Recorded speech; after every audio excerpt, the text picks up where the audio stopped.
বন্ধুরা, IQ recently launch করে দিল তাদের নতুন ফোন IQ13। ফোনটা চাইনিজ মার্কেটে রিসেন্টলি লঞ্চ হয়েছে এবং গ্লোবাল মার্কেটে এখনো আসেনি, তাই ফোনটি বাংলাদেশে আনঅফিসিয়াল ভাবেই এসেছে। তাহলে চলুন আইকিউ এর নতুন ফোনটা নিয়ে নতুন একটা ভিডিও শুরু করা যাক। দেখতে কিন্তু আইকিউ এর বাকি সকল ফোনের মতো একটা প্রিমিয়াম ফিল, এবং ফোনটার ডিজাইন দেখলে যে কারোরই পছন্দ হয়ে যাবে।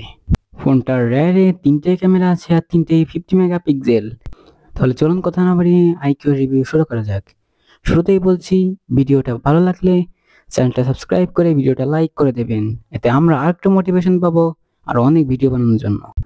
আইকিউ এর IQ30 ফোনটাতে ডিসপ্লে হিসেবে রয়েছে 6.82 ইঞ্চির LDPI AMOLED 144 হার্টজের একটি AMOLED প্যানেল, এবং এতে HDR10+ সাপোর্ট রয়েছে, এবং ফোনটার যে ব্রাইটনেস সেটা হলো 4500 নিটস। এটা অবশ্যই অনেক বেশি এবং আউটডোরে ইজিলি ইউজ করা যাবে।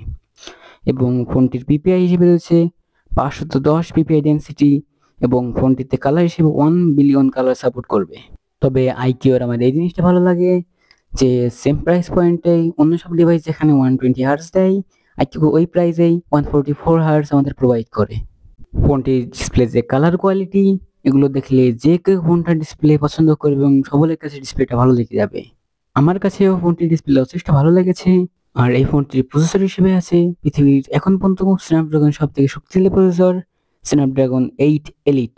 এই প্রসেসরটি 3nm এর একটি চিপসেট, এবং এই ফোনটির আন্তর্জাতিক স্কোর সেটা হলো 27,19,313। ফোনটির স্কোর দেখে অনুমান করা যাচ্ছে যে আসলে ফোনটি কত শক্তিশালী। আপনারা সকলেই জানেন স্ন্যাপড্রাগন 8 এলিট হলো স্ন্যাপড্রাগনের সব থেকে হাইয়েস্ট প্রসেসর, এবং এই প্রসেসরটা দিয়েও স্যামসাং S25 আলট্রা আসতে যাচ্ছে।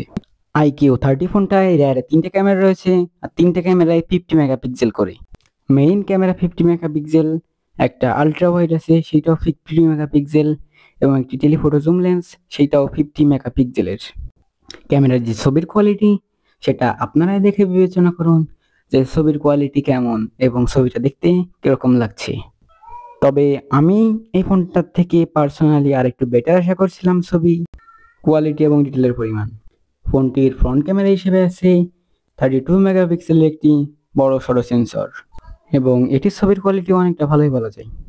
ফোনটাতে রয়েছে supersonic in display fingerprint sensor, যেটা খুব ফাস্ট কাজ করতে সক্ষম এবং প্রত্যেকবারই পারফেক্টলি আনলক হচ্ছিলেও কোনো সমস্যা দেখা যায়নি। ফোনটাতে রয়েছে ডুয়েল স্টুডিও স্পিকার, যার সাউন্ড কোয়ালিটি অনেক ভালো এবং এটা ফুল ভলিউমে ডিস্ট্রিবিউশন দেয় না। এবং ফোনটির নিচের দিকে রয়েছে টাইপ-সি পোর্ট এবং সিম স্লট। ফোনটিতে যেহেতু স্ন্যাপড্রাগন 8 এলিট রয়েছে, ফোনটা একটু গরম হবেই, কিন্তু গরম হয়ে যে পারফরমেন্স ড্রপ করে এবং হ্যাং করে ল্যাগ করে এসব বিষয় কিন্তু কখনোই ঘটেনি, এবং গরম হলেও স্টিল একটু বা ঠান্ডাও হয়ে যায়। ফোনটিতে ব্যাটারি হিসেবে রয়েছে 6100 mAh এর ব্যাটারি, এবং চার্জার হিসেবে রয়েছে 120 ওয়াটের একটা সুপার ফাস্ট চার্জার, যা দিয়ে ফোনটা ফুল চার্জ করতে মোটামুটি 33 মিনিট সময় লাগে। এবং এই ফোনটিতে 120 প্লাসে গেম প্লে করা যায়, এবং এই বাজেটে যত ফোন আছে মার্কেটে সকল ফোনকেই গেমিংয়ে এই ফোনটা টেক্কা দিতে সক্ষম। এবং ফোনটা গেম প্লে করার সময় একটু গরম হলেও কখনোই পারফরমেন্স ড্রপ করেনি। এবং ফোনটিতে অ্যান্ড্রয়েড ভার্সন হিসেবে রয়েছে বেস্ট এভার অ্যান্ড্রয়েড 14, এবং এই ফোনটিতে 4 বছরের অ্যান্ড্রয়েড আপডেট পাওয়া যাবে, অর্থাৎ অ্যান্ড্রয়েড 19 পর্যন্ত আপডেট পাওয়া যাবে। এবং ফোনটি 2 থেকে 3টে কালার ভেরিয়েন্টে পাওয়া যায়, যেগুলো একটার থেকে আরেকটা দেখতে আরো সুন্দর, তবে আমার কাছে হোয়াইটটাই বেশি সুন্দর লাগছে দেখতে।